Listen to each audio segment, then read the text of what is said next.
eso por supuesto va a tener unas implicaciones en términos organizativos, operativos, etc. Quiero citar aquí un autor que es Vela. Él dice que la doctrina posee un carácter de matriz axiológica y eso le otorga un carácter de cimiento de todo esfuerzo de redefinición de las relaciones entre sociedad, Estado y Fuerzas Armadas.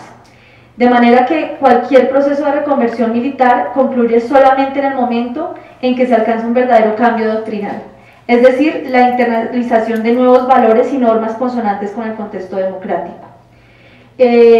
Como podemos ver cuando hablamos de doctrina, no solamente se trata de un cambio de funciones, sino que toca el núcleo de los valores de la fuerza pública.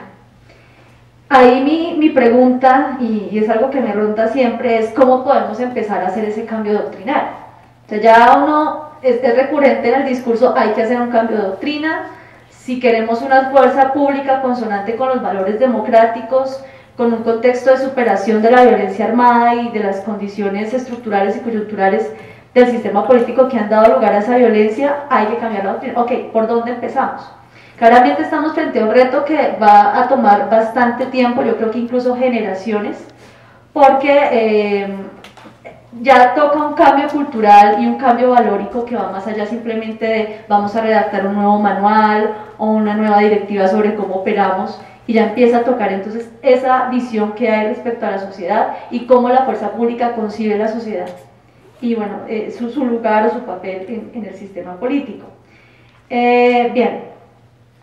Ese cambio en la doctrina entonces va a implicar la renuncia claramente a una mirada a los movimientos sociales y de los grupos políticos de izquierda como una manifestación de la insurgencia o de la violencia armada. Es necesario entonces que la fuerza pública reconozca y respete la multiplicidad de expresiones políticas y sociales en el marco democrático. Por lo tanto, esta fuerza debe entender, respetar y contribuir a la garantía de la participación política de los miembros de las FARC bajo los parámetros que se establezcan en el acuerdo de paz. Y ahí el gran problema o uno de los grandes desafíos que veo es cómo se va a desarrollar esto en el territorio. Claro, de pronto se puede llegar a ciertos acuerdos, se pueden establecer ciertas directivas, puede haber un consenso incluso en la dirigencia de la fuerza, acuerdos entre lo militar, lo político, respecto a que si pasamos a un proceso de posacuerdo, pues habrá que cambiar y habrá que establecer ciertas garantías políticas para aquellos que dejen las armas, para los movimientos sociales, pero en el territorio, ¿cómo se va a lograr esto? O sea, no pretendo tener una respuesta, simplemente quiero dejar algunos elementos que creo que son valiosos para la reflexión. Bien, otro aspecto que el autor resalta hace referencia a la posición de la fuerza pública en los procesos de negociación de paz que se han llevado a cabo desde finales del siglo pasado en Colombia. Según Cruz, sectores de esta institución se han opuesto a los mismos al considerar que constituyen una oportunidad para generar cambios que van en contra de los intereses corporativos o que afectan un estado de cosas favorables a estos con base en la doctrina Lleras. En este sentido, es notoria la importancia que se le ha dado al apoyo de la fuerza pública en el actual proceso de paz. Cabe señalar la participación de militares activos y en retiros en la mesa de conversaciones de La Habana, así como el hecho de que ciertos sectores que se oponen al proceso han buscado la instrumentalización de esta institución para obstaculizar el diálogo. Este aspecto evidencia la importancia de la fuerza pública, tanto en el marco del conflicto armado como de cara a un posacuerdo.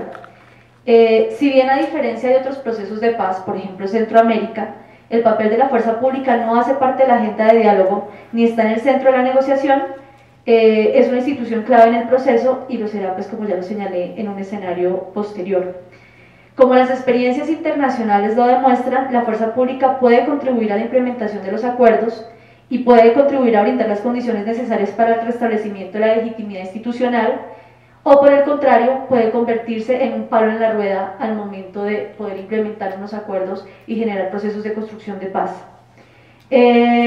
A propósito de eso, un aspecto que quiero señalar que me pareció que pudo haberse desarrollado tal vez un poco más en el texto, entiendo pues que es un ensayo académico, pero que hubiera sido interesante, tiene que ver con la transformación de la fuerza pública en la dinámica de la confrontación armada.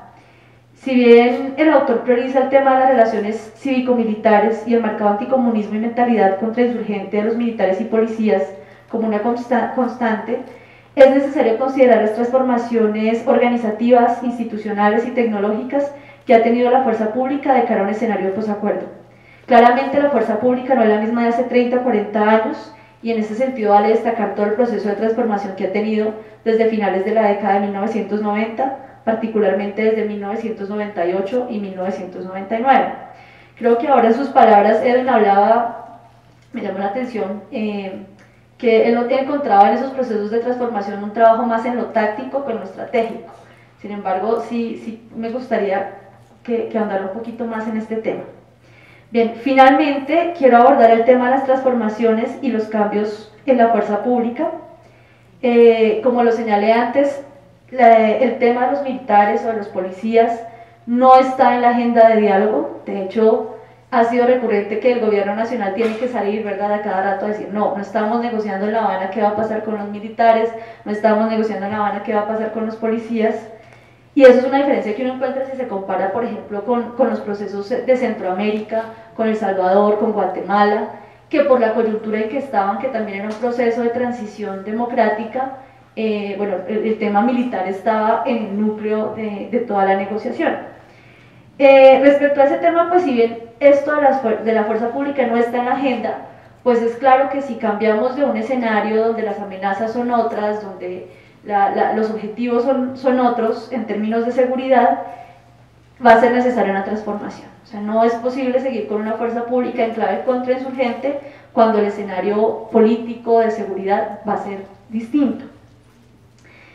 Vamos a ver que inicialmente el discurso de tanto, digamos, del gobierno como de los militares se caracterizó por señalar que no era necesario un cambio, había bastante resistencia en ese sentido. Sin embargo, sobre todo durante el último año, yo creo que se empiezan a identificar varios pronunciamientos, tanto del gobierno como de parte de las mismas fuerzas militares, respecto a la necesidad de empezar a pensar una serie de reformas. Por ejemplo, en septiembre de 2015 me llama la atención que el comandante del ejército, general Mejía, anunció una revisión de la doctrina militar. Sin embargo, es interesante porque él planteó, ok, vamos a cambiar nuestra doctrina, es necesario. No señaló, sin embargo, los alcances de ese cambio y sí señaló que no iba a permitir que, digamos, organizaciones externas e internacionales o que civiles le dijeran a las Fuerzas Armadas qué tenían que hacer en cambio doctrinal.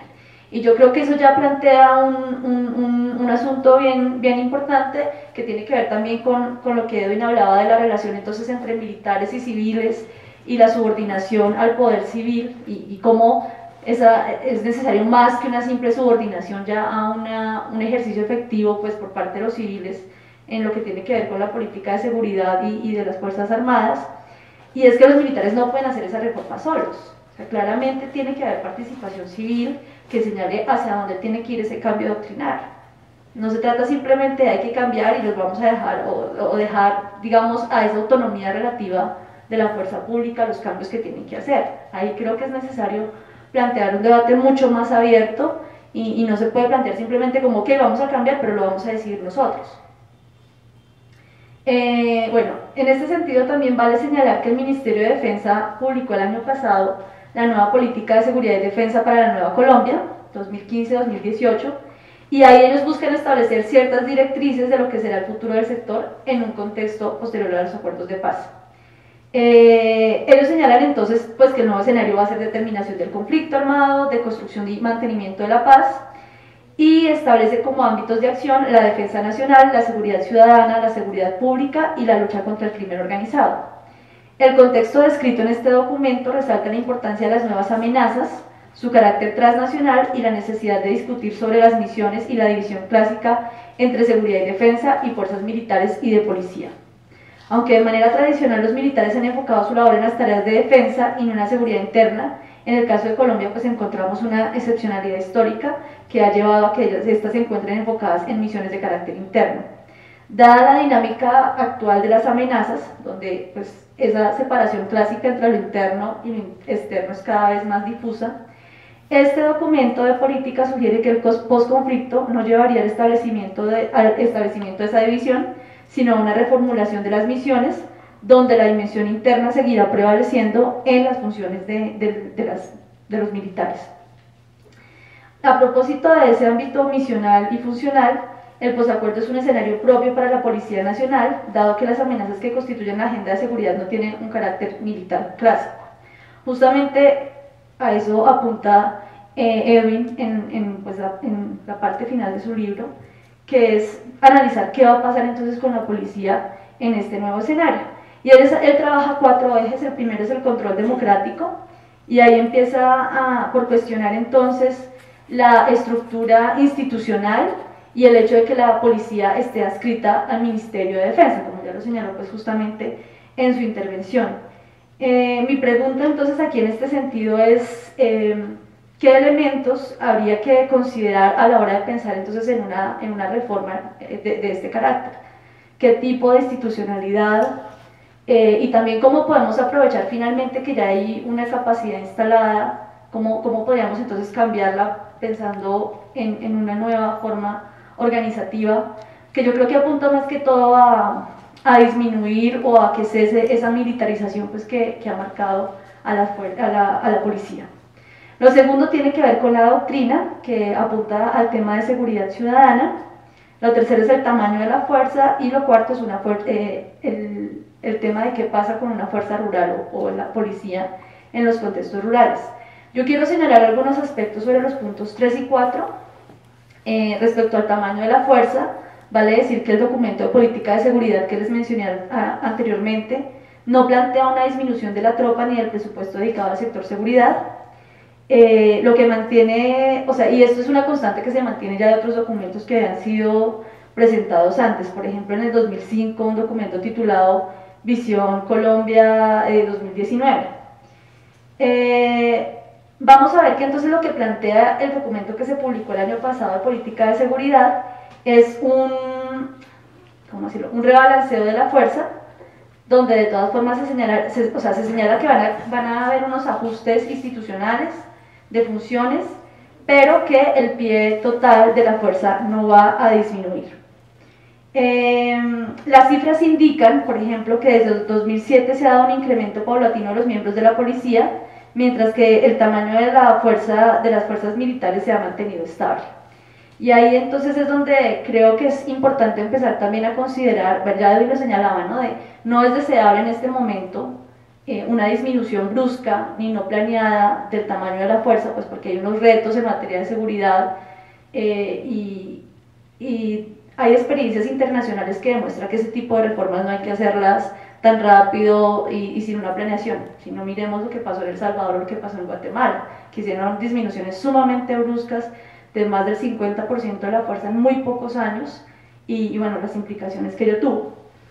Entonces creo que aquí es interesante empezar a mirar cifras, cuál es la situación actual de la fuerza pública en Colombia. En el caso de los policías, por ejemplo, tenemos a cifras de 2015 177.229 miembros en la Policía Nacional, y digamos en esa distribución o en esa diferenciación territorial del Estado colombiano según la situación de seguridad, tenemos 172 municipios que se identifica como problemas presencia de las FARC y debilidad institucional. Hay otros 173 municipios que se identifica presencia del ELN, más BACRIM, más debilidad institucional, más 96 municipios que se identifican como que cuentan con los mayores índices de victimización. Lo que uno empieza a identificar, digamos, en un primer balance de estas cifras, es que sí hay un déficit en términos de Policía Nacional, y que si bien el posacuerdo es un escenario para la policía, no es un cuerpo que en este momento cuente ni con el presupuesto ni con los hombres suficientes para asumir los problemas que va a implicar un posacuerdo. De manera tal que habría que pensar una ventana por lo menos de 5 a 10 años, que según la literatura son los años críticos después de la firma de un acuerdo de paz, donde habrá que mantener finalmente una fuerza militar que pueda atender a los problemas que están allí y a la vez ir generando un proceso de fortalecimiento de la policía. Bien, ahí hay algo que Edwin señala, y es que finalmente la presencia policial en sí misma no es suficiente para garantizar seguridad. No es suficiente, pero es una condición necesaria. O sea, hay que pensar finalmente los retos que va a tener el país en términos de seguridad y cómo se va a atender eso con la fuerza pública que se cuenta. O sea, estoy hablando tanto de policía como de fuerzas militares. Bien, también a propósito de ese escenario, como les decía antes, Edwin habla entonces de la creación de una fuerza rural. Ahí entonces él expone las diferentes alternativas que hay. Si una opción es fortalecer carabineros, otra opción entonces sería la creación de una fuerza intermedia enfocada en lo rural, en vez del mecanismo actual pues de tener una fuerza de carabineros. Sin embargo, pues a mí me quedan varias dudas, no sé, Edwin, si has pensado un poco de cómo se podría generar esa creación de esa fuerza en términos normativos, en términos institucionales, o sea, cómo podríamos aterrizar esa idea de crear una fuerza intermedia. Y bueno, finalmente algunos puntos que quiero señalar es que evidentemente se reconoce que hay que generar un cambio en la fuerza pública, pero también es necesario considerar el contexto político. Y creo que aquí, en el contexto actual, no contamos con un escenario que sea favorable a esas reformas que se requieren. O sea, se requieren reformas de fondo, pero si somos realistas, el contexto político lleva a ser bastante pesimistas a si se van a generar o no esas reformas. Empezando porque el tema de la fuerza pública no es prioritario en la mesa de conversaciones, seguramente va a haber más interés en otro tipo de reformas institucionales para implementar los acuerdos, y creo que poco a poco entonces el tema de fuerzas militares va a ir quedando seguramente en un segundo plano. Y en ese sentido, pues dada lo que requiere la implementación de los acuerdos en términos de capital político y económico, las reformas de gran calado en la fuerza pública no serán prioritarias y se evitará que sean una fuente de mayor ruido o conflictividad en el marco de un posacuerdo. Y ahí el tercer tema tiene que ver también con el papel de las élites políticas, que finalmente es una de las cosas que Edwin toca a lo largo de todo su texto. Y la pregunta es, ¿en realidad están interesadas en alterar el esquema de las relaciones cívico-militares? No estoy muy segura de eso. Bien, voy a dejar hasta aquí porque creo que ya me pasé del tiempo. Como les decía, es más generar algunos interrogantes que nacen justamente a partir de la lectura de este texto, pues que invito a todos a que lo consulten y lo exploren. Gracias.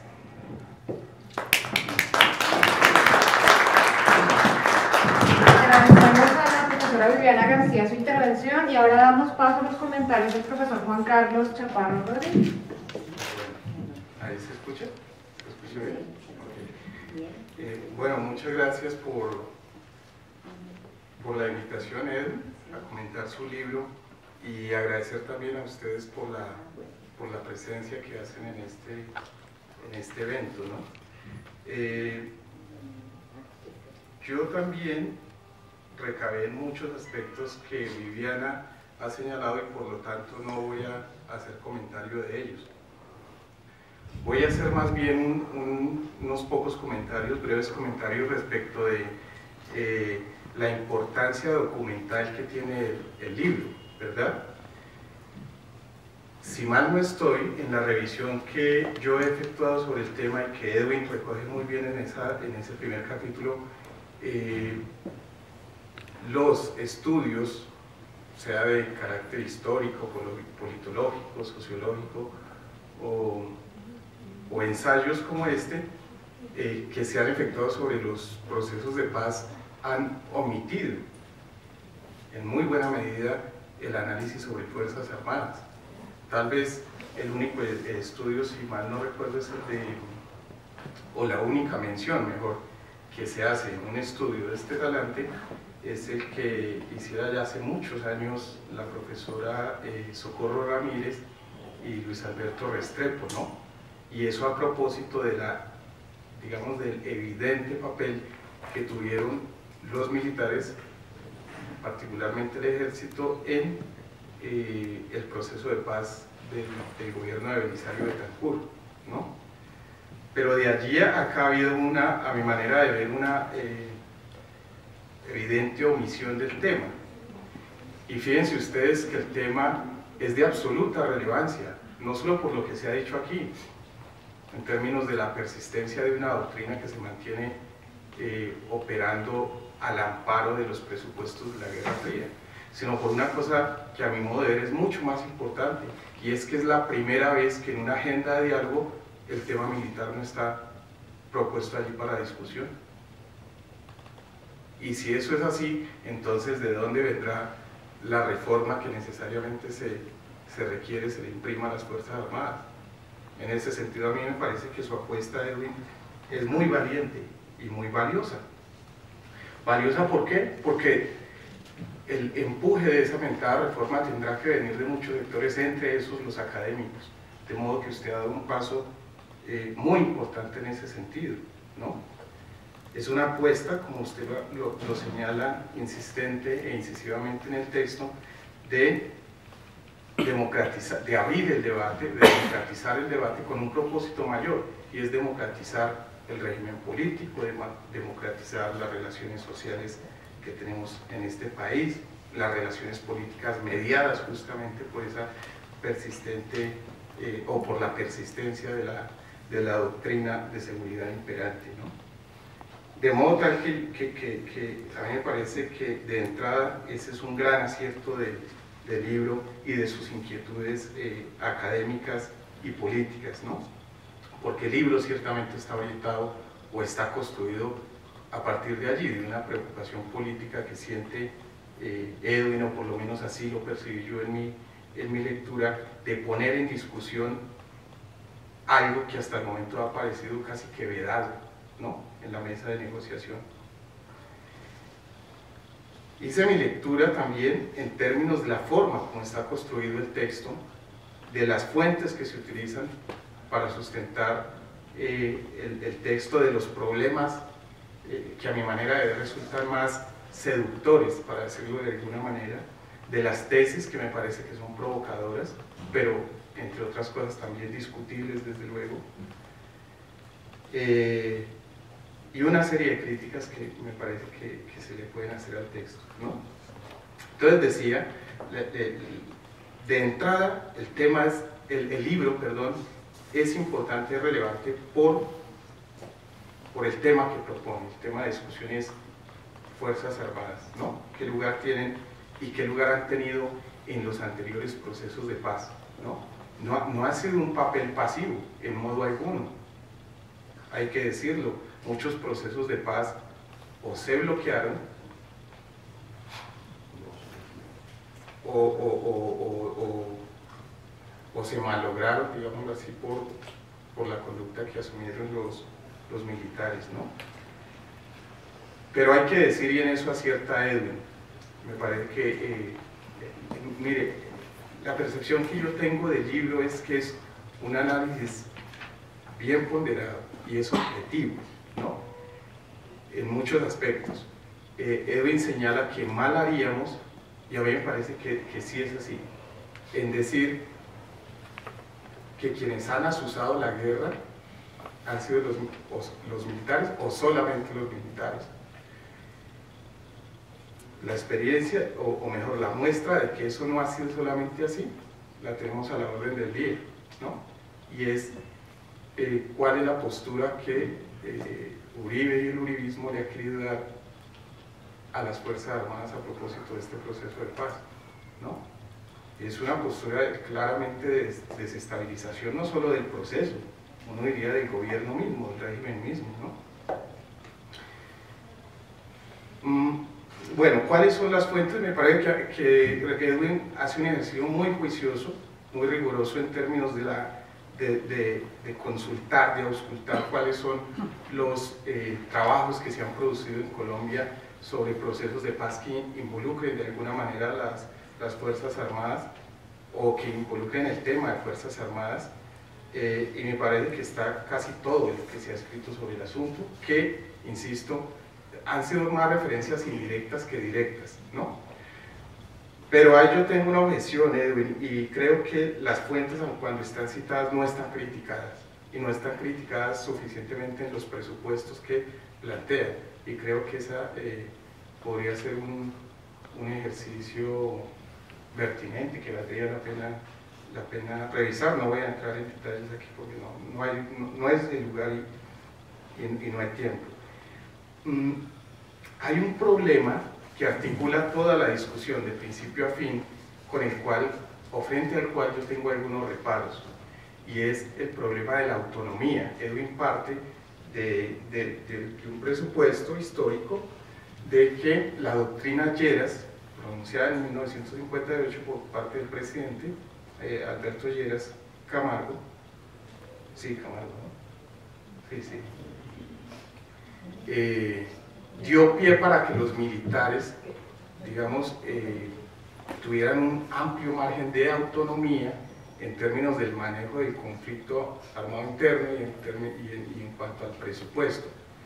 Esa tesis ha campeado en todos los trabajos que han abordado bueno, las relaciones civiles militares, ¿no? Pero a mi manera de ver es una tesis que tiene que empezar a ser ponderada. Yo no creo que esa autonomía haya sido tan radical, sí la han tenido, pero yo no creo que haya sido tan profunda como a veces sugiere el tema o como se insinúa en el libro. Lo cual no quiere decir desde luego en modo alguno que ese planteamiento quede desvirtuado. Lo que estoy diciendo es que ponderarlo en qué medida realmente esa autonomía se ha manifestado o no. Y otro punto ligado a este es que también atraviesa toda la discusión es el mentado ruido de sables, ¿no? El mentado ruido de sables a mí me parece que ha sido más obra de algunos generales que de toda la Fuerza Armada, ¿no? Y citemos casos concretos que él recoge en el libro. El caso del general Landazábal, recordaremos todos aquí que en su momento el general Landazábal, siendo ministro de Defensa, ni siquiera comandante de las Fuerzas Armadas como es ahora, salió una noche diciendo que ya en el marco del proceso de paz del 82 de Betancourt, que el país tendría que acostumbrarse a oír a sus generales, y al otro día lo destituyeron, y eso no pasó a mayores, ¿no?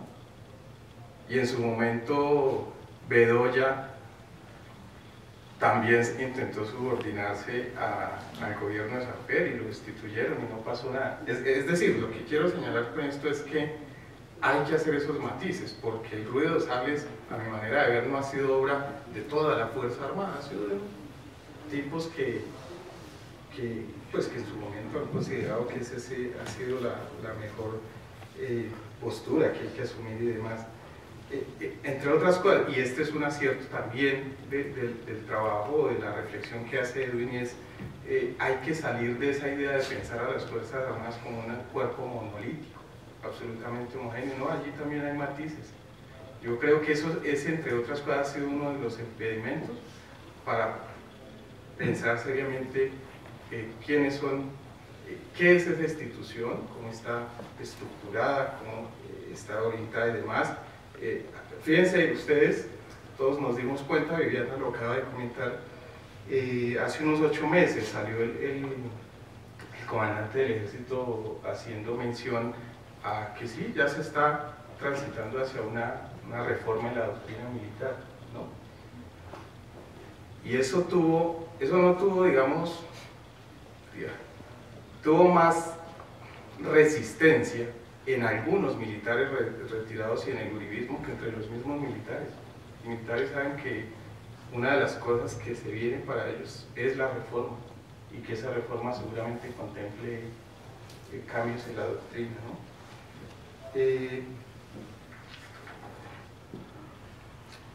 En términos conceptuales tengo dos o tres observaciones, Edwin, y es que a veces, aun cuando usted ya ha hecho la aclaración aquí de qué significa hablar de unas fuerzas militares o de unas fuerzas armadas politizadas, creo que a veces el texto cae en la indistinción entre fuerza militar politizada y fuerza militar partidizada. Me refiero al caso concreto de lo que señalas allí con respecto a la coyuntura de las elecciones 2014 y la manera como el Centro Democrático intentó instrumentalizar a los militares. Tú hablas allí de politización, a mi manera de ver es más un propósito de partidización, ¿no?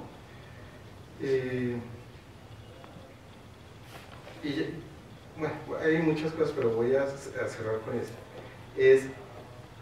A mí me parece que hay que ponderar también una tesis que señalas, o un argumento, y es que en este gobierno ha habido una suerte de desacuerdo entre los militares y el gobierno Santos. Yo pienso todo lo contrario. Yo pienso que es la primera vez que los militares han estado, claro, esto desde luego con las salvedades que pusieron, han estado de acuerdo con la negociación, y a mi modo de ver por dos razones. Y déjenme decir, antes de explicar las razones, un hecho que me parece significativo. El presidente Santos anuncia que su gobierno ha estado explorando acercamientos con la guerrilla de las FARC durante 2 años, y el 4 de septiembre a mediodía se sale en Televisión Nacional el pronunciamiento del presidente haciendo ese anuncio. Al otro día en Tolemaida sale el presidente con toda la cúpula militar a bordo, también un hecho histórico, es la primera vez que eso pasaba, que los militares salen diciendo, bueno, vamos a respaldar este proceso de paz, ¿no? Esa declaración la hace en su momento el que era el comandante de las fuerzas militares, el general Alejandro Navas.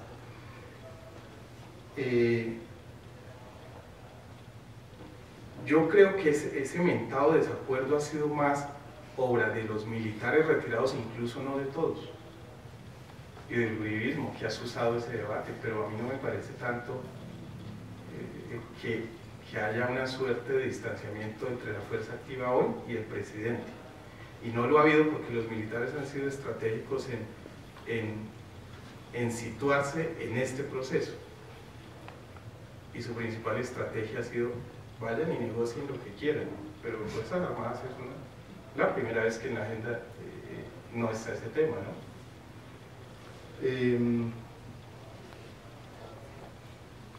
Bueno, yo voy a dejar ahí, yo tenía una serie de comentarios, pero me parece que más, que mejor haremos si ustedes se acercan al libro y lo juzgan con sus propios ojos. A mí, yo vuelvo a empezar, o mejor, termino por donde empecé, y es que a mí el libro sí me parece muy oportuno, ¿sí?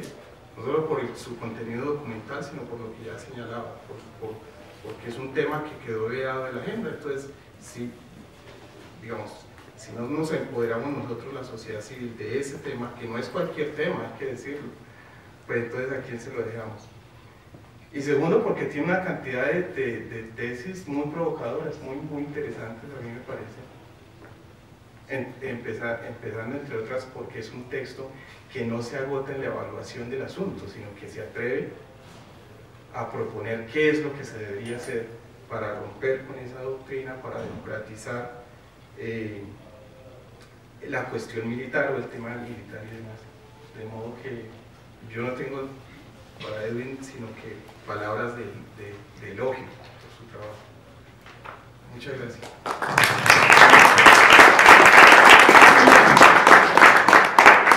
Agradecemos los comentarios del profesor Juan Carlos y bueno, vamos a abrir un espacio de preguntas o comentarios del público, así que... Yo desafortunadamente no vine desde el principio, llegué a la mitad de la conferencia de la politóloga. Yo quiero hacer esta pregunta. Yo siempre he sido pesimista, bastante pesimista referente a la libertad. He sido bastante pesimista con el proceso de paz de La Habana, ¿no? E incluso casi siempre durante todo este proceso he pensado que eso no se va a dar, no sé, sí. Ahora pues ya que estamos cerca de la firma del acuerdo, todavía digo yo si se firma, ¿no? Entonces yo veo un problema posterior, el del postconflicto, y yo veo que va a seguir en la lucha, en ese escenario de poder que se va a presentar después, ¿no? En ese escenario de poder, porque va a haber tendencias a apoderarse del nuevo escenario. Van a haber los partidos políticos, los militares, los FARC, bueno, todos los sistemas, lo que hay dentro del sistema nuestro. Entonces, yo lo veo como un escenario del posconflicto, como un escenario de lucha. Yo pienso que no va a ser tan pacífico ese escenario. Y no sé si de verdad será que yo estoy poseído de un pesimismo excesivo respecto a eso. Entonces yo quiero que ustedes me digan si de verdad es pesimismo o si en mi posición hay algunos elementos válidos, ¿sí? Es mi pregunta. Le agradezco mucho. Un cordial saludo.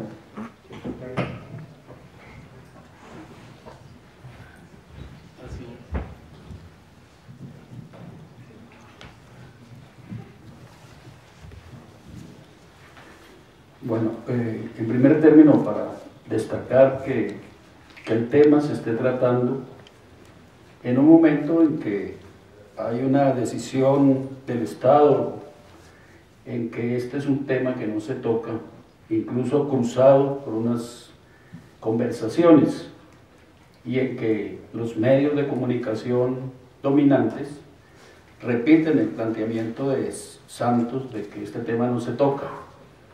Entonces me parece a destacar que se esté haciendo el tema, y diría más que la edición Le Monde Diplomatique de Colombia, en su edición en circulación, haya hecho un dossier donde, no sé, me atrevo a señalar que es el único medio que se atreve a hablar esto, inclusive dentro de cierta inmovilidad del debate de la izquierda, que admite, digamos, esa relación de poder sobre que este tema no se trate. Con esta aclaración, de pronto hago una referencia a una afirmación que hacía el compañero Edwin sobre que el tema de la Guerra Fría, digamos, tiene su origen en la existencia del conflicto y en esa medida continúa. Yo quisiera llamar la atención que académicamente habría que mirar un tema que no se ha señalado, y es que el tema de la Guerra Fría en el caso de Colombia, además del tema del conflicto, tiene una motivación muy importante que determina muchas cosas, inclusive va a determinar lo que el compañero acaba de decir sobre la situación del posacuerdo, y es el tema del papel geopolítico de Colombia. Un papel geopolítico de Colombia que es superior incluso en la mirada común de la realidad de América Latina a cualquier otro país. Y me arriesgo a decir, incluso Venezuela, donde se supone que Venezuela sería el centro de una confrontación, lo cual no es cierto, porque la realidad es que Colombia, con su condición Atlántico-Pacífico, inclusive casi que la pervivencia del conflicto o el papel que la insurgencia ha logrado en la negociación, tiene que ver porque, por ejemplo, la comunicación al Pacífico del oriente del continente, prácticamente el elemento de tranque que tiene es el tema del conflicto y el tema de la frontera Colombia, Venezuela, Brasil, Perú. Es un tema determinante y diría que en el papel de la Fuerza Armada hacia adelante es un asunto que es necesario aclarar. Por otra parte, me parece que en el lenguaje que nosotros estamos usando sobre el papel de la Fuerza Armada, al parecer no salimos de un lugar común, y creo que en este momento es necesario empezar a ver, por ejemplo, un elemento que es determinante en la unidad o en el mando de las Fuerzas Armadas, y ese tema tiene que ver con el tema de la Constitución. Pero antes de verme eso, para señalar en el punto anterior, voy a señalar una cosa muy importante. Tal vez en la noche de hoy, en el día de hoy, sea más público, o comience a ser público, la reunión del Departamento de Estado con los negociadores de paz. Voy a señalar este punto porque creo que a partir de ahí, de la reunión del Departamento de Estado con los negociadores de paz, se comenzará, digamos, estará la orden para que el tema del papel de la Fuerza Armada se empiece a considerar.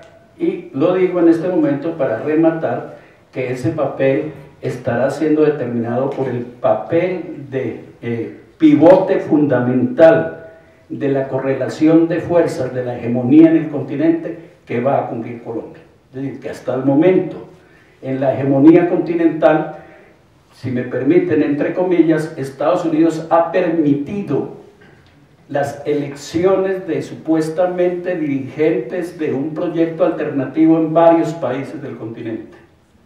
Donde posiblemente eso no es posible es en Colombia, porque esa perspectiva de modificación frente a la hegemonía del continente automáticamente multiplica el conflicto. Entonces, lo señalo como uno de los elementos que habría que entrar a mirar. Sobre el tema de la policía, rápidamente, para no alargar, a mí me llama la atención también un hecho que por fortuna se señala, pero no está en el debate público: el planteamiento de una policía ligada a las fuerzas militares. En esencia, cada vez nos parecemos más a Venezuela, donde hay una Guardia Nacional que es el cuarto componente de las fuerzas militares. Y aquí, inclusive, la dificultad aquí en Colombia para mirar, inclusive desde un punto de vista ortodoxo, revolucionario o marxista, el papel de una sociedad civil que aparentemente estaría condenada en el debate que se pide. Y en ese punto, para relacionar con el punto donde interrumpí, me parece que en relación con las Fuerzas Armadas más hay que mirar el tema de la subordinación. El tema de la politización me parece que en un sentido es secundario, y el tema que habría que mirar académicamente es cómo lograr la ruptura o la variación de la subordinación, no solo nacional sino internacional, de las Fuerzas Armadas colombianas, que en un sentido son particulares. Y para eso no podría poner ejemplo. El ejército del Brasil, dentro de los juegos de guerra sin que produzca ningún rechazo, tiene como primer ejercicio de guerra enfrentarse a Estados Unidos. Y nadie ha dicho que el ejército del Brasil es antinorteamericano ni ninguna cosa de esas. Incluso se conoce la oficialidad del ejército brasileño que es destacada a los puestos cerca sobre el Amazonas y sobre Colombia y Perú. Llevan en su morral un libro de Che Guevara, y nadie dice que el ejército brasileño está haciendo proselitismo guerrillero, ninguna cosa de esas. Y lo quiero señalar, que es parte del cuerpo del ejército brasileño. Uno pudiera decir, para mirar ejemplos en este tema, que hay que mirar de una manera distinta, que el ejército peruano asumió la bandera de la reforma agraria, y el general Alvarado cumplió un papel, independientemente de la situación que haya,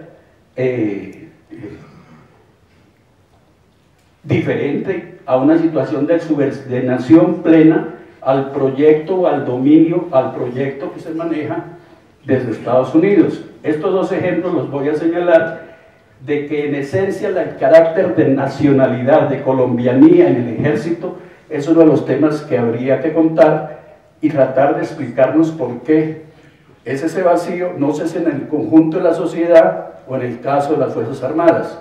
Y por último, aunque hay otros puntos, quiero plantear un debate, incluso sobre lo que el compañero planteaba. Ustedes no se preguntan cuál es la condición doctrinaria de los sargentos, de los suboficiales de las Fuerzas Armadas. Y yo me atrevo a una apuesta. La suboficialidad del ejército y de la policía es el caldo de cultivo, si se quiere, del papel del centro democrático, de Uribe o lo demás que sea. Incluso uno no podría hacer una diferenciación sobre que el uribismo se refleja solamente por los oficiales retirados. Yo creo que la realidad es que los oficiales retirados reflejan el real doctrinario de la Fuerza Armada colombiana, o de las Fuerzas Armadas colombianas, donde es cierto, no ha habido valientes que digan yo con Santos no me quedo y de hecho mi carrera al otro lado. No, están obedeciendo como obedecen los militares, mientras que el momento de la situación política permita una expresión de alguna manera diferente, pero el cultivo y la realidad en este país, incluso muy grave para el posacuerdo, es que en la Fuerza Armada se da una circunstancia, sin evitar que haya corrientes o que haya posiciones diferenciadas, que en esencia comparten lo que ha sido el tema del poder, digamos paramilitar, y ahí yo hablaría para terminar, si lo que ha habido, no sé, Edwin hablaba de una institucionalización, yo diría que eso estaría, en el caso colombiano hay que señalarlo específicamente. El proceso de institucionalización y subordinación que hay en la Fuerza Armada está ligado a una parainstitucionalización admitida en la sociedad colombiana. Y el tema de esa parainstitucionalización, con el copamiento de la Fuerza Armada, de la Fiscalía, del 30% del Congreso, etcétera, etcétera, etcétera, es un tema que no se ha visto en su profundidad. Gracias.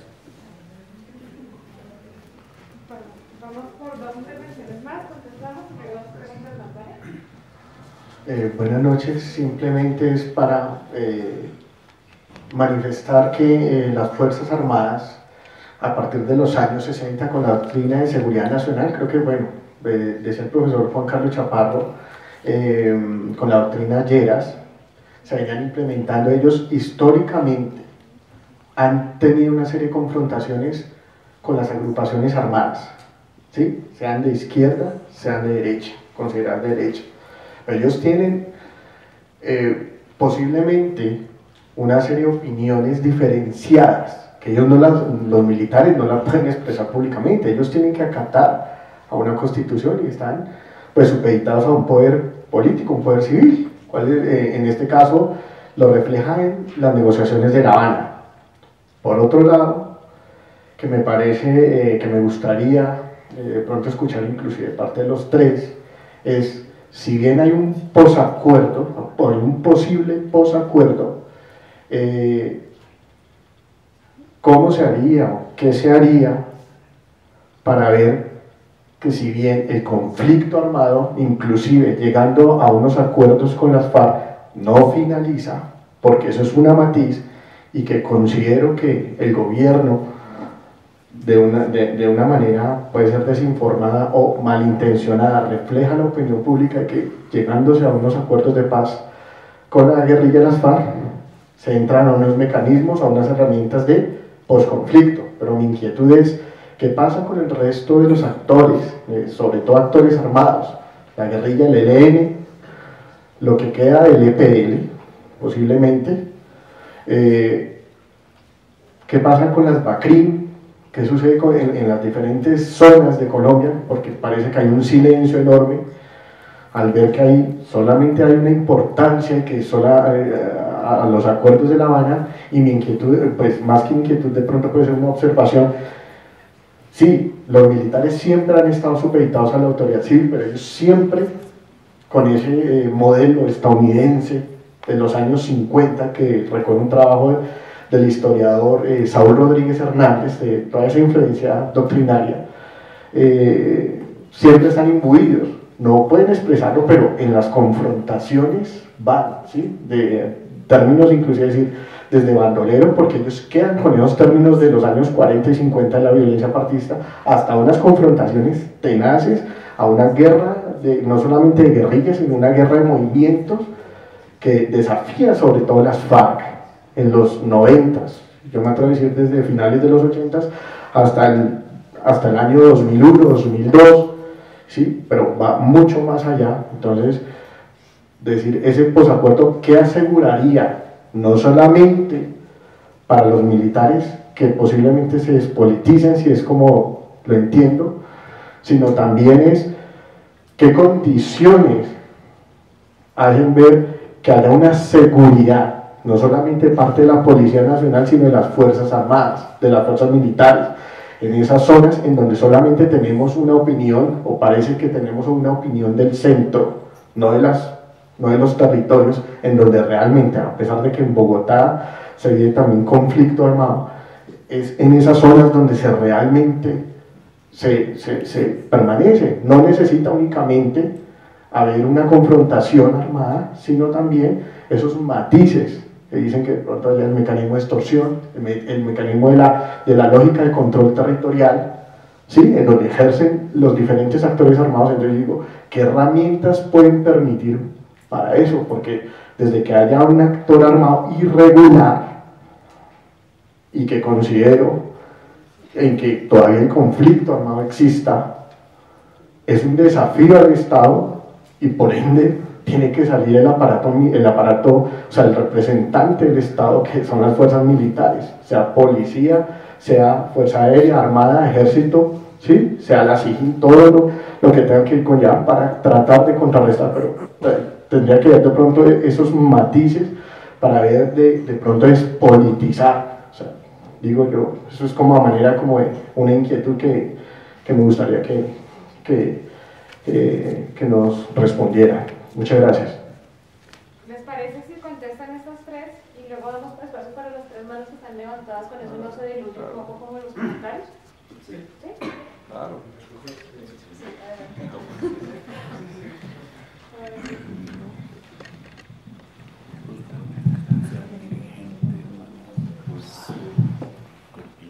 Pues bueno, no, pues hay muchas preguntas que no se pueden responder. Digamos que yo podría dar mi punto de vista sobre eso, pero precisamente ese es uno de los problemas del conflicto armado, ¿no? Digamos que no, es un problema de conocimiento hasta cierto punto, o sea, es un problema de datos, de hipótesis hasta cierto punto, pero los problemas más importantes del conflicto armado no son de conocimiento, sino más bien de reconocimiento, ¿sí? Es decir, son problemas de reconocernos entre los que habitamos pues, en Colombia, de reconocer los otros discursos, de matizar nuestros propios discursos. Bueno, digamos, son problemas de un debate social más amplio. Sin embargo, en aras pues, del debate, había varias como puntos que señalaba Viviana, que apuntan un poco como a un sentido práctico de estas discusiones, ¿no? Entonces, por ejemplo, ¿cómo se hace para cambiar la doctrina? ¿Cómo se hace para establecer una fuerza intermedia entre la policía y el ejército que de alguna manera enfrente esas amenazas intermedias que se supone van a hacer presencia en el posacuerdo? Y también un punto de viabilidad política. En cuanto a la viabilidad política, estoy de acuerdo con que pues, el posacuerdo es un cambio, digamos, se diría pues, en cierto lenguaje, en las correlaciones de fuerza. Es decir, no hay un actor político, o por lo menos en el territorio nacional. De pronto Estados Unidos tiene siempre una capacidad de veto sobre muchas cosas, pero por lo menos en el territorio nacional no hay un actor político que tenga la posibilidad de determinar cómo se estructura la dinámica política, ¿sí? Y entonces justamente el posacuerdo es en sí mismo, es decir, en sí mismo, sin entrar pues en los contenidos que asuma, ¿sí? Sin entrar, por ejemplo, si no se desmovilizan las otras guerrillas, el ELN, pues probablemente va a ser muy difícil exigirle a la fuerza pública que deje de ser contrainsurgente, ¿sí? Va a ser mucho más difícil. Pero en sí mismo el posacuerdo es una oportunidad para viabilizar ese tipo de reformas. Es decir, yo diría, digamos, cuando se pregunta, las Fuerzas Armadas pues, probablemente no quieren hacer esa reforma, las élites políticas están bien así, no quieren como alborotar el avispero de las Fuerzas Armadas, pero el posacuerdo es un momento en donde se cambian las correlaciones de fuerza, en donde surgen oportunidades para posicionar debates, para establecer alianzas, coaliciones, para promover, digamos, estos temas en la agenda pública. Es decir, la viabilidad política yo no la asumiría como en este momento está pasando esto, sí, claro, pero digamos hace, no sé, 5 años el momento era totalmente distinto a lo que hay hoy. En cuanto a, bueno, otra cosa como para crear un poquito de polémica acá, la cuestión de la autonomía, que Juan Carlos dice digamos, bueno, esto sí es un planteamiento muy clásico, ¿no? Que está presente en los libros de Francisco Leal Buitrago, de Andrés Dávila, Ladrón de Guevara. Hay unos historiadores y hay unos tratadistas, digamos, de las Fuerzas Armadas que no admiten esa tesis. Por ejemplo, Malcolm Dees. Sin embargo, sí es algo que está en la literatura, la cuestión de la autonomía. Ahora bien, yo establezco ciertos matices, porque hay que leer la autonomía siempre, digamos, como una moneda de dos caras. Por un lado está la autonomía, por el otro lado está la subordinación. Es cierto que los militares tienen una autonomía. Digamos que no me parece, a pesar de su diversidad interna, de su carácter heterogéneo, me parece que sí tienen una autonomía como institución, como cuerpo, y que incluso las distintas facciones, grupos que hay en las Fuerzas Armadas están dispuestos a defender esa autonomía. Digamos, es algo que tienen en común. Y eso se puede ver muy claramente en que esa autonomía también es aceptada por las élites, justamente cuando sale el general, ¿cómo se llama el actual comandante? Mejía, a decir que van a hacer una reforma en la doctrina. Es decir, ¿por qué él dice que van a hacer una reforma en la doctrina? Eso no es potestad digamos, de las Fuerzas Armadas. Eso es potestad digamos, del ministro de Defensa, del presidente. Ahí es donde, digamos, uno ve que hay un elemento, digamos, de autonomía en relación con lo civil. Pero esa autonomía también es la contracara de la subordinación, ¿sí? O sea, en Colombia no hay, digamos, hay una mínima probabilidad de que se rompa la subordinación a los civiles, por lo menos la subordinación formal, ¿no? Es decir, hay una mínima probabilidad de que exista una dictadura, un golpe de Estado, cosas así. Sin embargo, es ese arreglo, esa tensión entre autonomía y subordinación, la que en coyunturas como digamos, los diálogos de paz, no quiere decir que se rompa la subordinación, ¿no? Es decir, el hecho de que ellos acepten las negociaciones de paz no implica necesariamente que estén abandonando su autonomía. Además, porque también hay fracciones en el ejército y hay un grupo que es favorable, digamos, a los procesos de paz, porque entiende que esa fue la estrategia que se trazó con el Plan Colombia, que se trazó con la política de seguridad democrática. Es decir, hay una continuidad entre Santos y Uribe, porque la política de seguridad democrática tenía como objetivo sentar a las FARC debilitadas a negociar. Hay otros que no, pues por sus razones se oponen a eso. Pero entonces el hecho de que salgan todos los generales me parece que no es un hecho tan significativo para decir que abandonan su autonomía. Digamos, lo que no cuestionan ahí es la subordinación, pero es que hay autonomía y hay subordinación. También establecía yo otro matiz, y es que esa autonomía y esa subordinación son una especie de sistema de incentivos que le sirve a ambas partes, es decir, le sirve a los civiles y le sirve a los militares, y por eso se mantiene así. Entonces, en el Frente Nacional, los problemas de la seguridad del orden público son problemas muy costosos en términos electorales. Y de ahí entonces el hecho de que las Fuerzas Armadas fueran tan consentidas durante el gobierno de Uribe y digamos, recobraran una cierta autonomía, porque su legitimidad dependía de las Fuerzas Armadas. Y más después del 2008, con todos esos escándalos de la crisis política, las chuzadas, la parapolítica, bueno. Entonces, me parece que sí hay de todas formas una autonomía, pero que, digamos, el matiz que yo hago es que esa autonomía le conviene tanto a los civiles como a los militares. Creo que en la literatura clásica ahí es digamos, una explicación de esa autonomía en el hecho de que los civiles se han despreocupado de las Fuerzas Armadas. No es así. Han mantenido su autonomía porque les conviene mantener esa autonomía. Y hay, digamos, otra explicación de por qué se mantiene la subordinación, y es porque probablemente un ruido de sables tiene en Colombia el mismo, digamos, las mismas consecuencias que podría tener una cosa más radical en otro país, ¿no? O sea, como un intento de golpe de Estado o una cosa así. Es decir, si uno examina también las coyunturas en las que ha habido ruido de sables, sí, es solo un general el que se levanta, los otros no lo acompañan, a veces los otros simplemente se indignan y hacen un comunicado, alguna cosa así, pero uno se da cuenta que, por ejemplo, cuando hubo el ruido de sables que salió el general Lloreda con Pastrana, el ministro Lloreda, sí, con Pastrana, y digamos que iban a renunciar a una serie de generales y que alcanzaron a renunciar. Finalmente, aunque son unos pocos, las medidas que toma el gobierno terminan favoreciendo las autonomías de las Fuerzas Armadas. Es decir, por ejemplo, no se meta con el presupuesto. La discusión, esa eterna discusión del estatuto antiterrorista o la ley de seguridad nacional, o bueno, esa ley que es para darle, digamos, como atribuciones de policía judicial a las Fuerzas Armadas, digamos. Eso fue otra pelea. Bueno, ha habido muchas peleas, pero siempre la solución del río de sables beneficia a los militares como un todo, ¿sí? No a una sola persona. Así se quede como, digamos, el loquito allá o algo así.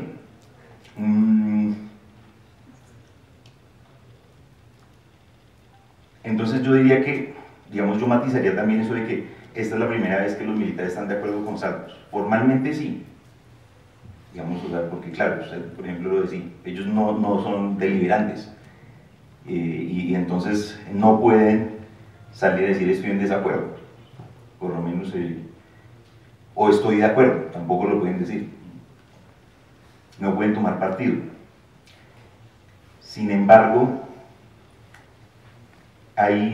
digamos, hay unos problemas pues, que habría que, digamos, analizarlos con más profundidad, con más detenimiento, con cosas que, digamos, no están en el libro porque no están, digamos, que no son de acceso público y que se podría, digamos, esto no es una excusa para no haberlo hecho, es decir, se puede hacer, se puede averiguar esa información con otro tipo de método distinto pues al que yo utilicé, que es una revisión bibliográfica, una revisión de fuentes secundarias.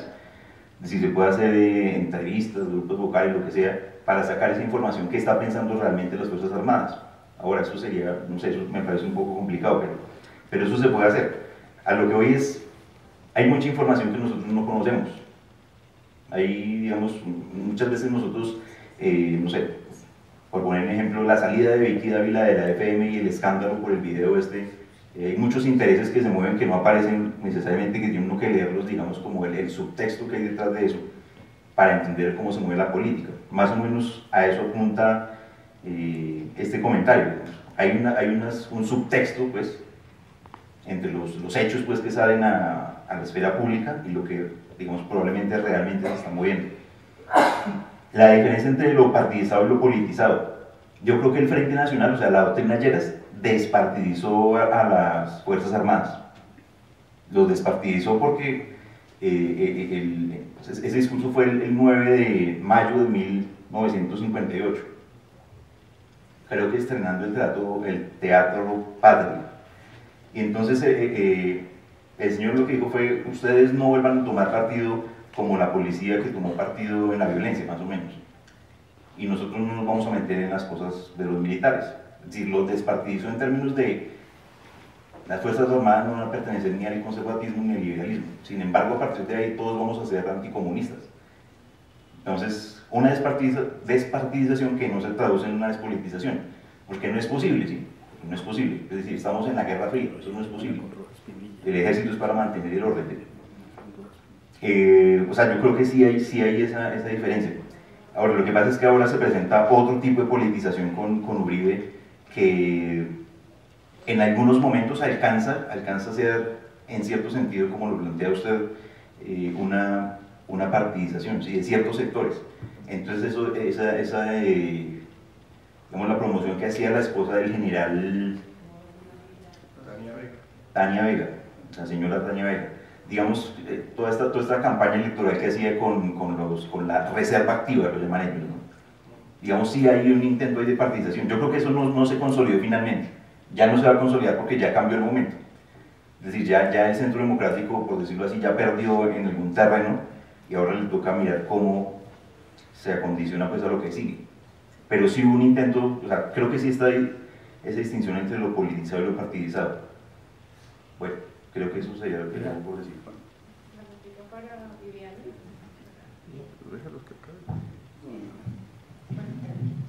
Creo que ya he tocado los puntos centrales de las preguntas, así que seré muy breve. Básicamente quiero retomar un poco las intervenciones que señalaban los desafíos, los problemas y también las limitaciones cuando hablamos de un escenario de posacuerdo. Ahí empiezo por señalar un aspecto del título, y es que hay diferencia posacuerdo de posconflicto. Partiendo de una noción, digamos, muy muy conocida, que es esto de paz negativa y paz positiva, que propone Galton, y es justamente señalar cómo hablamos de un posacuerdo en la medida en que es el cese de la confrontación armada entre el Estado y la guerrilla, pero cómo hablar de un posconflicto, de la superación de la violencia, pues es una tarea muchísimo más amplia, y que si hablamos en términos de paz, pues es mucho más que simplemente el cese de los fusiles. En ese sentido, creo que un acuerdo del gobierno con las FARC nos plantea un escenario que efectivamente constituye una ventana de oportunidades, una ventana para diferentes reformas, para una nueva correlación de fuerzas políticas, pero también nos plantea un contexto de diversas limitaciones, y cuando uno se plantea las expectativas sobre lo que puede traer un posacuerdo, pues hay que también ser realistas sobre las limitaciones, porque si no corremos el riesgo de generarnos grandes expectativas pues que no van a cumplirse.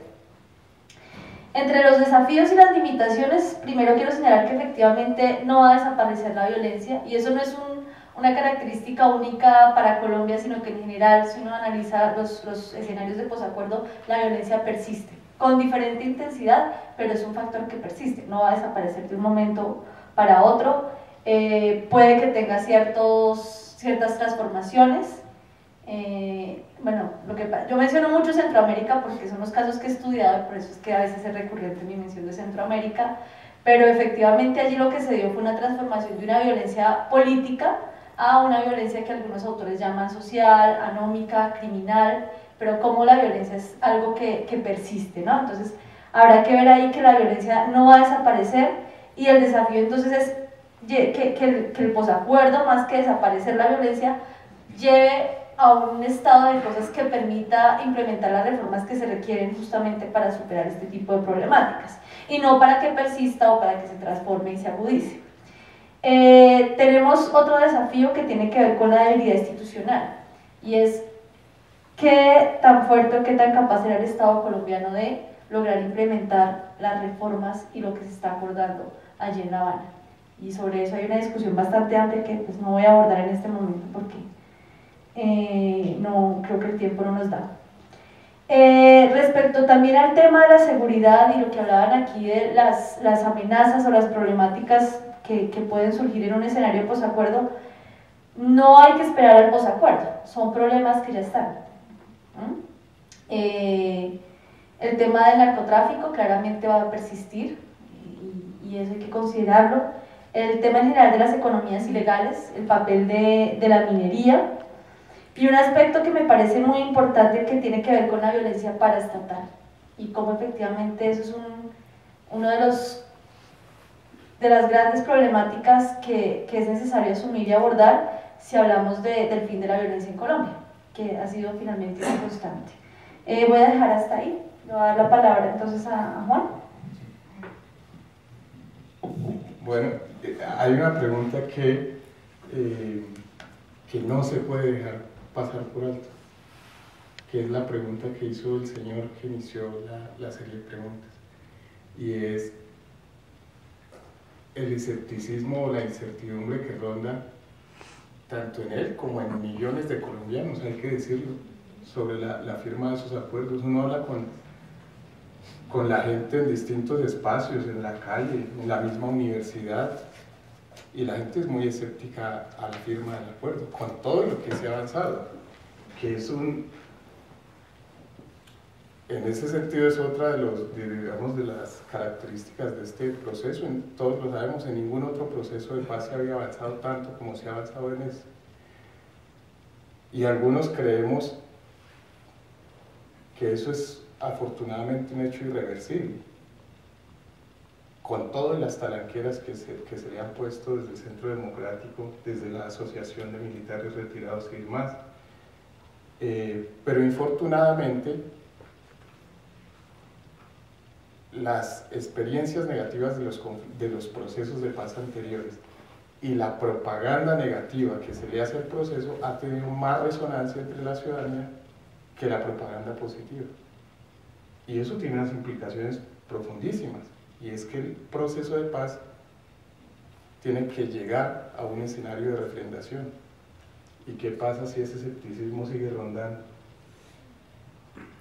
Grave cosa, a mí me parece. De modo que derecho tiene usted, señor, como muchos otros, a ser escépticos frente al asunto, pero obligación tenemos los que creemos en el asunto de hacer pedagogía de paz y de convencer a la gente de que sí, esta guerra ha sido espantosa, ¿verdad? Pero por eso mismo, pues estamos casi que moralmente obligados a apoyar para terminarla. Y la manera, creo yo, puede ser refrendando los acuerdos. No, sigue. No, era todo. Es lo que puedo decir. Que era todo lo que podía decir. Bueno, estamos cortos de tiempo y hay 4 personas que tienen la mano levantada, entonces para hacerlo más democrático, bueno, los primeros, muy cortos, menos de 2 minutos. Mira, aquí 1, 2, 3, 4 y el otro chico de atrás 5. Sí, lo mío es muy concreto. Primero que todo, para felicitar a Ediciones Desde Abajo, que se ha notado un nuevo hit con este trabajo. Mire, yo comparto con usted y vengo con ustedes el libro y vengo a compartir también una experiencia magnífica que estamos haciendo. Mire, yo llevo 10 años aquí investigando el conflicto. Yo procedo de las filas del M-19, de los desmovilizados de la época del 90 y también tengo la condición de víctima, ¿ya? Soy que soy compañero de aquí de los desmovilizados del PRT y tenemos unos aportes gigantescos en este proceso de paz.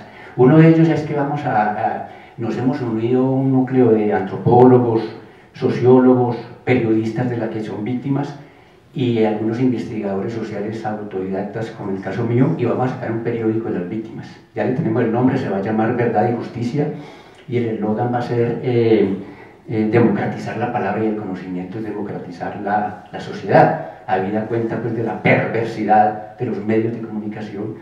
Y para un dato, para que ustedes se aterren algo, mira, hay una denuncia que hizo la FLIP, que es la federación que agrupa a los periodistas, y es de que los medios de comunicación se basan para sus noticias en los corresponsales que esos corresponsales son los comandantes de la policía de los municipios, fíjate bien, con su visión, con su concepción del orden público y obviamente. Y nosotros vamos a hacer lo contrario, los corresponsales de información de todos los sitios de Colombia van a ser los defensores de los derechos humanos. Hay una ONG muy seria que nos va a respaldar 50.000 números y obviamente vamos a publicar su valioso libro, doctor, ¿sí? Y otra cosa es para recomendar un libro valiosísimo que trata mucho el tema del papel de las Fuerzas Armadas, no solamente el de Socorro Ramírez, sino el de Elsa Blair. Yo lo estoy consultando, es supremamente valioso porque consulta la subjetividad, oígase bien, de lo que han pensado las fuerzas militares en todos los tiempos, ¿ya? Y que estuvieron muy influenciados por la doctrina de la seguridad nacional. Y yo tengo una preguntita muy cortica, no he visto el libro, pero le voy a preguntar, usted trata el papel que está constitucionalmente en un artículo, no recuerdo, que es el papel de los alcaldes como comandantes de la policía. Petro un poco lo trató de ejecutar aquí con múltiples dificultades, pero en los municipios hay un rompimiento entre el alcalde y el comandante de la policía. Es decir, en todos los municipios de Colombia, los comandantes de la policía actúan como rueda suelta. Nada que le obedecen al alcalde en ese sentido. Y felicitaciones por el libro, muy amable.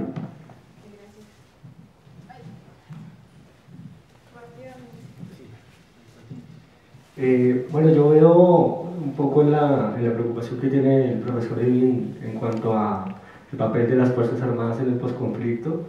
Me parece que eso tiene que ir en paralelo como cuál va a ser el papel también de los medios de comunicación en el posacuerdo, perdón. ¿Por qué? Porque, digamos, creo que parte del problema que usted plantea también debería correr en paralelo también un poco en la democratización de los medios de comunicación, porque en parte de su libro que yo alcancé a ver, decía un poco que, digamos, en el periodo de Belisario Betancur, los militares con las élites regionales y con los medios de comunicación también jugaron un papel ahí para frenar un poco el tema de los acuerdos de paz que estaban en ese momento. Entonces me gustaría saber, si pudiera responderlo en ese momento, también cuál considerarían podría ser el papel que se podría jugar ahí, sobre todo lo que plantea el profesor de lo que es la pedagogía para la paz, ¿no? que ahí tiene que ver, digamos, yo creo que esa visión pesimista que se tiene es también porque no se ha comunicado lo suficiente, y intencionadamente yo creo, no se ha comunicado suficiente cuáles son los avances en cuanto a los acuerdos. Yo creo que están esperando a que falte como 2 o 3 semanas para anunciar más o menos cuáles son, y pues me parece que eso es peligroso, ¿no? En cuanto a la refrendación.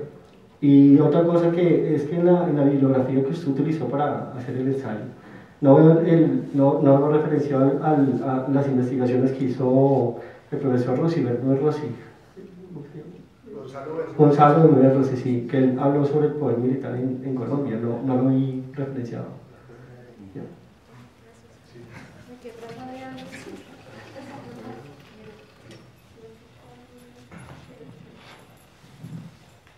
Bueno, era un comentario muy cortico. Si bien se señala que, digamos, va a haber una revisión o se va a cambiar la doctrina, digamos, de la fuerza pública en Colombia, pues yo creo que hacemos bien en ser pesimistas, y es en el sentido de que si uno mira las doctrinas o las trayectorias o las transiciones que se han dado particularmente en los cuerpos de policía de sociedades donde no necesariamente hay conflicto armado interno en los términos en los que se ha presentado en Colombia, y estoy pensando en sociedades como la estadounidense, francesa o inclusive la brasilera, los cuerpos de policía lo que están haciendo hoy en día es precisamente asumir o militarizarse más, ¿sí? Y no hay conflicto armado interno en los términos en los que se presenta en Colombia en ese momento, pero sí están asumiendo, están tramitando sus tensiones internas de forma militarizada con los cuerpos de policía contra nuevos sectores, digamos, o clases sociales peligrosas, ¿sí? Y son sectores marginados de esos países, los negros en Estados Unidos, los inmigrantes en Europa, los pobres de las favelas en Brasil, ¿sí? Entonces yo creo que el cambio en la doctrina de la fuerza pública, particularmente en los cuerpos de policía y en escenarios urbanos concretamente, no necesariamente implica que haya un cambio en la lógica de derrotar al enemigo interno.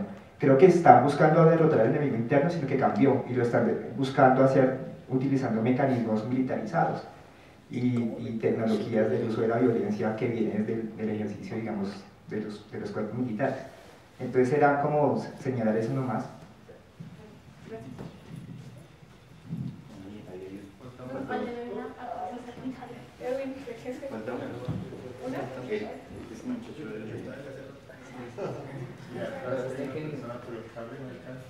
Gracias. Yo soy la voz de los ciudadanos preocupados que vienen aquí a la Universidad de vez en cuando, y pues que me parece muy chévere que no se encuentren en ese tipo de escenarios. Sí, eso me parece pues muy bien. Bueno, una pregunta que es cuando uno está como con estos paneles donde tiene el autor al frente, cuando uno lee, uno tiene un montón de preguntas y hacerle y nunca está. Entonces ahora le pregunto a usted. Yo creo que me parece un buen esfuerzo, un esfuerzo importante del libro, digamos que rescato de entrada, digamos como toda esa recopilación bibliográfica, creo que es importante. No obstante, digamos que no encuentro el valor agregado, digamos, no es claro para mí, aparte de eso, el valor agregado que tiene el libro. En medio de la discusión que hay, digamos que veo que la parte, siempre en estos tipos de estudios pasa lo mismo, cuando llegan las recomendaciones son como 5 páginas de 200. Entonces, no sé, digamos, o sea, claro, digamos, puede que yo haya tenido una lectura muy desprevenida, ¿cierto? Pero entonces, yo me quisiera llevar a mi casa, ¿sí? Ese, digamos, por boca del autor, ¿cuál es ese valor agregado que tiene el texto que no tienen otros en esa misma línea? Que yo pueda citar, que yo pueda llevar a mi casa, que yo pueda llevar, digamos, un mensaje a una academia, ¿sí? Digamos, a un ministerio, ¿sí? ¿Cuál es eso? 2, muy en consonancia con esa pregunta, digamos que esos 4 puntos que tú mencionas en tu libro, el tema de doctrina, el cambio de ministerio, el tema de tercera fuerza y el tema del pie de fuerza, yo aún lo veo muy alejado de lo que es un policy maker, ¿no? Es decir, o sea, pareciera que digamos, a veces una cosa que se llama la falacia de Minerva, que es, nos quedamos en el mundo de las ideas y cuando vemos la factibilidad, pues de eso simplemente es aire, ¿cierto? Pero, vuelvo, repito, puede que sea una lectura, digamos, muy desprevenida. Pero entonces, en función de eso, yo tengo preguntas concretas, por ejemplo, para el tema de la doctrina. ¿Qué tengo que hacer? Es decir, si yo le doy a usted en las manos un programa, venga, le voy a dar 10.000 millones de pesos, ¿qué hay que hacer? Pero puntualmente, ¿sí? Y puntualmente me refiero es, ¿cómo es la cosa? ¿Cómo es la cosa? ¿Qué es lo que tengo que llevarme en la cabeza de qué es lo que yo tengo que hacer? Dos, el tema del cambio de ministerio. Sí, es un ideal, ¿cierto? Pero la gran pregunta es cuáles son las condiciones iniciales en las cuales se constituyó el vínculo Policía Nacional y Ministerio de Defensa. Ahora, y en ese sentido, haciendo digamos como un análisis de escenarios, ¿cuál es el escenario de esas condiciones iniciales y variables concretas, si el autor me puede puntualizar eso, que se tienen que transformar para ver que efectivamente, a ver, cuando se cumpla esto, que puede ser 10, 5, 20, 15 años, los años que sean, ¿cierto? Ahora sí usted puede pensar en la transformación, porque es que si no, así el cuento es muy poco vendible, ¿sí? Es muy poco vendible. Ahora, el tema de la tercera fuerza, también, digamos, en esa planeación por escenarios, ¿sí? La gran pregunta es, no sé si efectivamente, digamos, está claro cuáles son, digamos, como en un análisis costo-beneficio, cuáles son todas las talanqueras políticas en las cuales, digamos, se pueden ver envuelta la tercera fuerza. Es decir, sé que creo que se necesita una reforma constitucional, entonces, hablar de la tercera fuerza, ¿qué tan factible es? ¿Sí? Ahora, y en el tema del pie de fuerza, creo que se llega a la misma conclusión sin argumentos que hace el Ministerio de Defensa. Entonces, hay que mantenerlo o hay que reducirlo, pero ¿por qué? O sea, ¿cuál es el sustento? Es decir, ¿cuáles son los indicadores? ¿Cuál es el análisis diagnóstico? No nos podemos quedar solo con revisión de literatura, ¿cierto? Entonces, en ese sentido, cuando yo veo esas cuatro cosas, ahora sí en conjunto, pues eso yo lo veo en otros libros. Por lo tanto, sea ya, digamos, el alcance de un paper chiquito, de unas notas, como digamos uno trabaja este tipo de artículos, pues uno siempre tiene que ir para estar en la frontera del conocimiento y tratar de correrlo un poquito. Pero pues yo no la veo corrida, ¿sí? No la veo corrida, y eso me preocupa, ¿cierto? Cuando uno va a estar un poco en la academia o cuando uno pasa por una universidad y ve que, pues es decir, pues siguen invitando a los mismos, para un poco romper como la endogamia para llegar a ver en qué punto de la frontera estamos y pues efectivamente digamos si se traspasó o no. Un último punto respecto al tema que planteaba la profesora Viviana, creo que sí y no. Es decir, el último punto que decía ella es que hay cosas que ya se viven, sí, pero hay cosas que se van a vivir. Entonces, en ese sentido, ¿cuál es la propuesta de recomposición de la fuerza que va a atender más o menos a un cálculo de unos 45.000 desvinculados, ¿cierto? Que es más o menos el cálculo que se puede hacer, ¿sí? ¿Cuál es el esquema de seguridad desde la recomposición de la fuerza? ¿Qué se necesita desde la recomposición de la fuerza? ¿Sí?